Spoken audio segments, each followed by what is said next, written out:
السلام عليكم daawadayaal war kale oo degdega hadda ayay si toos ah uga bilaabatay guriga madaxweynihii hore ee Soomaaliya Sheekh Shariif Sheekh Axmed dagaal toos ah ayaana ka socda guriga Sheekh Shariif waxa ku dhex dagaalamaya ciidamadii dawladda Soomaaliya iyo ciidankii ilaalada u ahaa madaxweyne Sheekh Shariif muuqaaladan ayaa daqiiqada ka hor iga soo gaaray jawiga magaalada Muqdisho gaar ahaan guriga Sheekh Shariif iyo aaga Miranaayo hadda ayay ka bilaabatay muuqaalkan bal ila daawo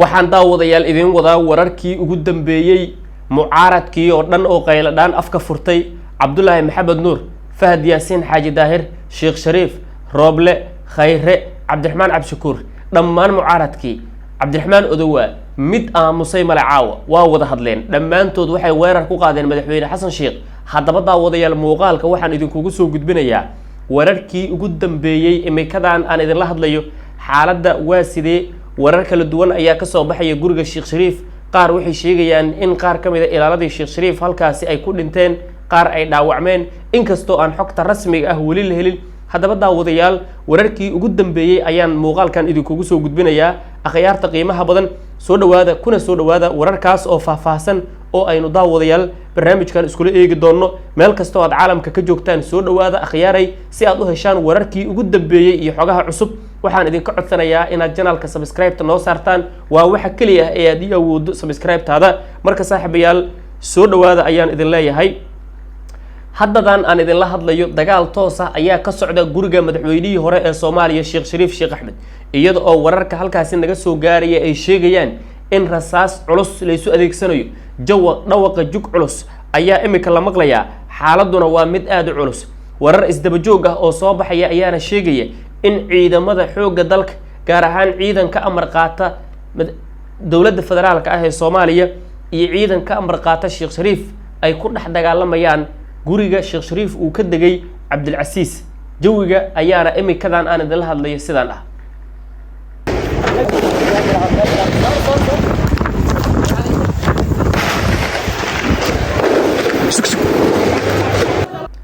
طبعا sida aad daawateenba xaaladda caawa aaday u culus tahay saacado ka hor waxaa guriga ra'iisul wasaarihii hore ee Soomaaliya Xasan Cali Khayre ka dhacay dagaal culus haddana waxaa muuqata inay ka socoto guriga Sheekh Shariif madaxweyne Xasan Sheekh Maxamuud ayaana u muuqda inuu markaan mucaaradka ku tijaabinayo awoodiisa laakiin su'aashu waxay tahay madaxweyne Xasan Sheekh ma ka guuleysan doonaa mucaaradkii saaxiibadiisa ahaa ee ay shalay isku aag ahaayeen halka meelna ka wada dagaalamayeen inkastoo aan si rasmi ah loo ogeyn khasaaraha dhabta ah haddana wararka hadda isoo gaaraya waxay sheegayaan in ciidamada dawladda Soomaaliya iyo ciidanka Sheekh Shariif ee mucaaradka uu markaa dagaal toos ah ka dhex bilowday iyada oo halkaasi laga soo tabinayo warar dhiila ah maadaama xaaladda ay tahay mid culus dagaalkuna uu imika yacni waji cusub yeeshay meelo badan oo kamid ah Muqdisho ayaana imika ay xabaddu markaa si toos ah uga socotaa wariyaasha dabcan ku sugan guriga Sheekh Shariif ayaana soo tabinaya in dagaalku uu socdo walow hadda xaaladda ay degtay oo jawigu uu yacni degay laakiin labada dhinac waxa leeyahay dib u gurasho ayay sameeyeen ciidankii dawladana dib u gurasho ayay sameeyeen ciidankii Sheekh Shariifna way joojiyeen hubka marka jawiga hadda waa degan yahay inkastoo xaaladda ay tahay mid culus markastana yacni dagaal la filan karo haddaba waxaa hadlay suldaanka beesha Agoonyar wuxuu ka hadlay wuxuu yiri xabad ayaa ku socota guriga madaxweynihii hore ee Soomaaliya Sheekh Shariif iyo sidoo kale waxaa hadlay sidoo kale odayaashii dhaqanka ee beesha Mursade oo iyaguna sheegay in lagu soo duulay maanta odayaashii Mursade ugaaskii Agoonyar dhammaan odayaashii hadlay bal ila daawo hadaladoodii iyo shirarkii jaraa'id ay qabteen bismillaahir rahmaanir rahiim dhammaan ummadda Soomaaliyeed waxaan ogeysiinaynaa waxaan ku sugannahay gurigii madaxweynaha toddobaad jamhuuriyadda federaalka Soomaaliya Sheekh Shariif Sheekh Axmed haddana waxaan ugu socota xabad waxayna ka socotaa madaxweynaha muddaxileedkiisu dhamaaday Xasan Sheekh Maxamuudow ummadda Soomaaliyeed waa kala dirtay haddana waxay joogtaa hawiye inaad isku dirto oo aad mataqaanaa dadka cuntaad aad maraysaa dadkii Soomaaliyeed magaalada Muqdisho waa ka kala carareen adiguna hadda waxaad goosatay in madaxweynihii jamhuuriyadda oo xilka kugu wareejiyay oo mataqaanaa calanka kugu wareejiyey inaad caawa gurigiisa xabadu ku socoto oo ra'iisul wasaare hore dalka mudane xasan cali khayre ay xabadu ku socoto oo dadka Soomaaliyeed aad caawada magaalada Muqdisho aad xabad u loogtaad maraysaa awal waxay ahayd barakicin adooga xaad ku ogeedeen indha la'aan haddaana dad cunimo ku darsaday xasan sheekh maxamuudow ummadda Soomaaliyeed ha baabi'in hawiye ha baabi'in abgaal ha baabi'in annagu sideedaba xabadan ka faa'iidi maysid xabadda joojiyaan kulana ciidanka soo dirtan waa iska jabinay waa iska xaaqnay dhimashada dhaawac waa geysteen laakiin waa iska cayrinay waana nabad qabnaa shirkuna meesha uu nooga soconaya waa guriga xildhibaan Jacfar waxa ku shirsanaa beelweynta mursade iyo xildhibaanadooda iyo ugaaska iyo cid kasta oo xalli wal aqdi ahayd iyo dhammaan indheer garadkiisa mursade bartaani waa barmuudo waa deegaan weynaha mursade waxa ku soo duulay guriga noogu soo duulay madaxweyne hore xasan sheekh maxamuud oo xilkiisu dhammaaday isagoo goobaya in uu qof kasta juq tiraaba uu dilo waxaan leenahay annaga waa shiraynaa ciidanka soo dirtan waa iska jabinay waa iska xaaqnay dhimashada dhaawac waa geysteen laakiin waa iska cayrinay waana nabad qabnaa shirkuna meesha uu nooga soconaya xasan sheekh madaxweyne ma tihid sharcigii waa bedeshay qaanuunka Soomaaliyeed waa bedeshay ummadii waxaad rabtaa inaad dictator haysta noqoto ma ku suurto gelayso dictator cid ka yeelisana ma jirto xasan sheekh waxaan ku leenahay ku soo noqo xayndaabka madaxweyne maayida waxa kale oo sheegaynaa aan ugu baaqayaa beelweynta mursade dhinac sidaan oo kale waa meeshan waa barmuudo sidaan oo kale waa dagaal dulmiya dagaalka dulmiga iska difaaca beelhaan isaga difaaca dadhaan isaga difaaca in laydin dulmiyaan ha aqbalinina waa suurtagal ma sida ugu dhaqmay deegaanka nabadaan u fadhinay shir maxalliyan u fadhinay ummadda dhan Soomaaliyeed aan rabin in lagu nabadeeyo banaanbaxooda silmiyaan u fadhinay sida lagu qaba lahaa duulaanka xasan sheekh soo qaadeen waana la jabiyay waana la iska ayrinaya akaloon u sheegay ummadda Soomaaliyeed uga dhigayna xasan sheekh maxamuud madaxweyne ma waa madaxweyne hore ummadda Soomaaliyeed isku raacdo inuu filada ka soo baxo filada ka soo bax malihid madaxweynena maahid waqtigan waa ka dhamaaday inuu ummadda wada xaajootana waa diiday waxa maanta ka dambeeyana waxaan ku qaadanaynaa inaad colaad qabiil wadato waxay isleeyahay mursade laba qabiil oo daris isdilay ahaa laakiin oo boqolaal goor inay shiiyeen laakiin adiga cugdad qabiiliya ayaa jeebabka kaaga buuxda waa ku ognahay mid awoowaha kaaga buuxda waa ku ognahay 4 sano oo xukunka haysayna ummadda beelweynta mursade dhibaato qaasaad ku haysay dhibaatadaas qaaskaana waan iska kaacilinay haddana waa iska kaacilinay waan iska kaacili doonaa Soomaalinimo iyo dawladnimo waa doonaynaa dawladnimadu waa yaani Soomaalinimo dawladnimadu waa xal dawladnimadu waa wax ummadda ku shirkaysan tahay dawladnimadu intay Soomaaliya toban dhabac ku dhex jirta laakiin xasan sheekh uma qaba wuxuu qabaa inuu si qabiil dawladda ku haysan karo war qabiil kuma haysan kartid qof aan kuma haysan kartid sharci iyo nidaamad ku haysan kartaa xasan sheekh maxamuud xayndaabka soo gal waad ka baxday waxaad naga dishan horaan dayn waxaad ugu dishay 10 qofood 24 qofood waa ku dhaawacday hadda inta dad ku dishay laakiin waa la iska ka riixay tadamar iska ka riixayna haddaad halka diidana waxaad taqaanaan kula akhrinayna waa mahadsan salaamu alaykum waraxmatullaahi wabarakaatuh xabadaasi yeesa ka ceermaanin adaa bilaabay insha Allah waxa naga insha Allah meesha nagu baabiyaa rabay waxa waaye waliba weerar oo fulinimo ah oo waliba gaadmo ah oo xuushnimo ah oo aha weerarkaasi sadana waxa ka qaadaysa ma jirto iska yeesiyaan ku dhahay bismillaahir rahmaanir rahiim saacadan la taagan yahay waxaan shir ku lahayn guriga maaragtay xildhibaan Jacfar anagoo ah beelweynta mursade dhamaantood oo hogaaminayay ugaaskeena ugaas Cabdirasaaq ugaas Cabdulaahi ugaas Xaashi ugaas Farcade anagoo u nimid in xaaladda la dejiyo oo maaragtay sulxu khayr u socono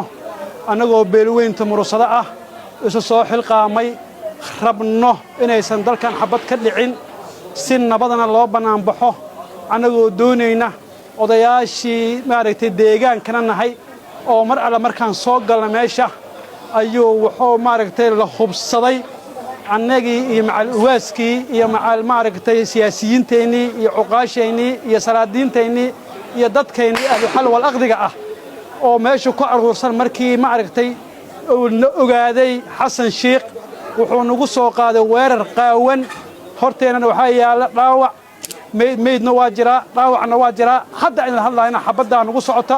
xabaddaasna waxaa maaragtay weerarkaas nagu soo qaaday xasan sheekh ilaahay hortiisna nagama istafiidaayo xaaqin iyo dhulna sideeda xaaqinaa dhammaada xasan sheekhna waa xaaqin anigana dhulkiyaanna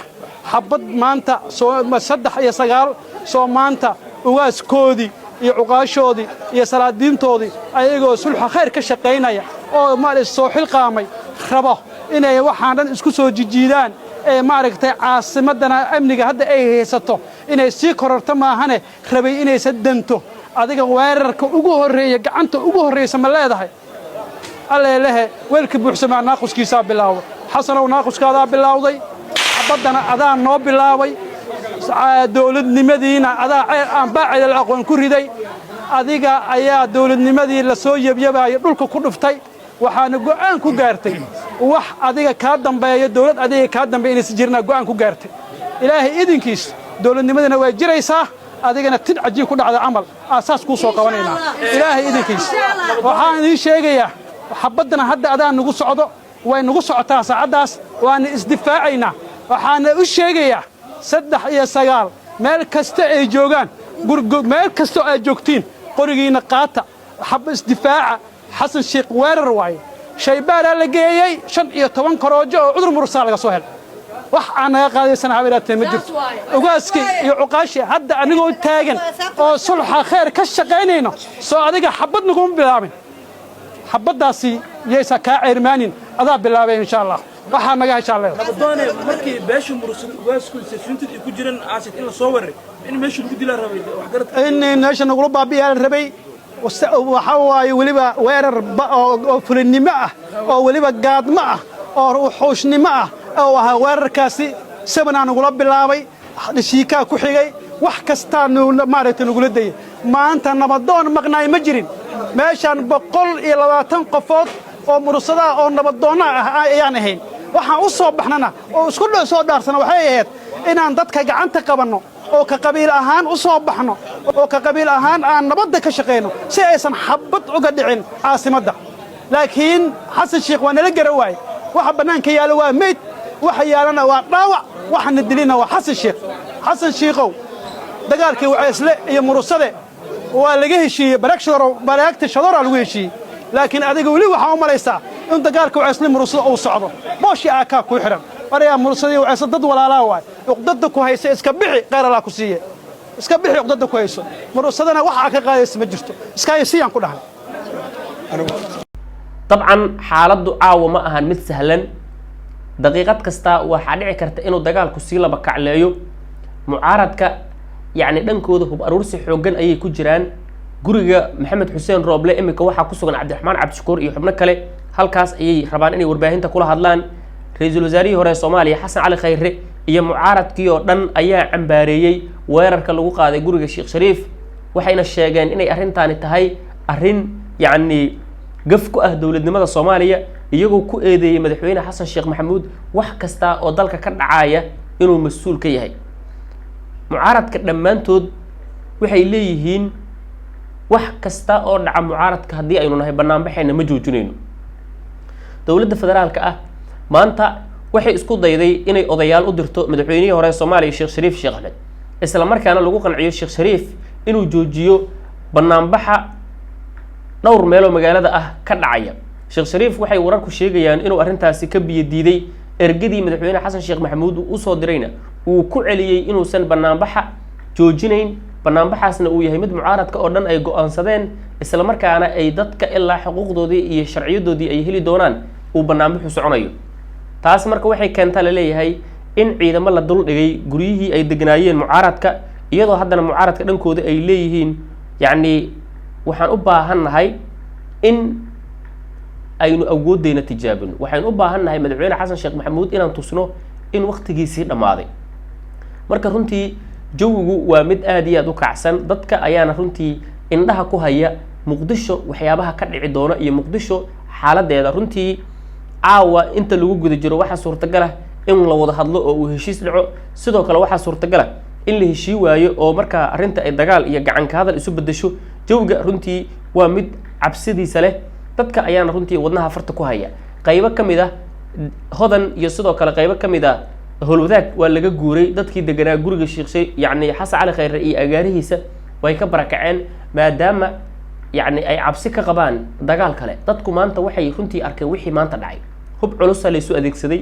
hub runtii daradoori u dhaca ayaa laysu adeegsaday 20 daqiiqo oo dagaal culus ah ayaa hadda dhacday caawa sidaas si lamid ah ayaa ku dhawaad hal saacadood oo dagaal culus uu ka dhacay guriga ra'iisul wasaarihii hore Soomaaliya xasan cali khayre marka runtii xaaladdu aad ay u culus tahay mucaaradka oo dhanna qayladaan ayay muujiyeen xubnaha mucaaradka ayaa iyagu hadlay waxay sheegeen waxa socda inay yihiin wadadii kalitaliska madaxweyne xasan sheekh maxamuudna uu rabo inuu kursiga ku xalaaleysto isla markaana uu banaysto dhiigga dadka shacabka sida mucaaradku ay leeyihiin marka runtii xaaladda muqdisho waa mid allow sahla inkastoo dabcan dadka Soomaaliyeed ay rajo qabaan oo ay rajo ka qabaan ilaahayna ay baryayaan oo ay leeyihiin ilaahay waxaan ka baryaynaa nabad iyo in la heshiiyo maadaama dadka Soomaaliyeed xilligan aysan u habooneen in lagu dhex dagaalamo muqdisho dad badan waxay qabaan maanta maalinkii dagaal dadkeedu yacni ay gali lahaayeen ama maanta maalinkii muqdisho lagu dhex dagaalami lahaa inaysan ahayn iyadoo runtii dadka ay isu dirayaan fariimo wacyigelin ah oo ay leeyihiin war dagaalka joojiya mucaaradow war dagaalka joojiya dawladday war hal la wada hadlo arrintu waxay ku jirtaa wada hadal inta wax la isu sheegi karo kuma habboona dagaal xilligaana xilli yacni faraka hadal iyo dagaal culus la galo maba ahanay leeyihiin marka runtii jawgu waa mid culus waxay wararku sheegayaan sidoo kale qaybo ka mid ah guryaha mucaaradka iyo aagagaas in laga dhigay bandow qof bixi kara iyo qof soo geli karana aysan jirin marka daawadayaal wararkaas waxyaabaha ku soo kordha hadba xogta ugu dambaysa halkan ayaan idinkugu soo gudbin doonaa qofka ugu horeeya ee wararka iyo xogaha ugu dambeeya hela ayaad noqon doontaan saaxiibayaal halkan isha ku haya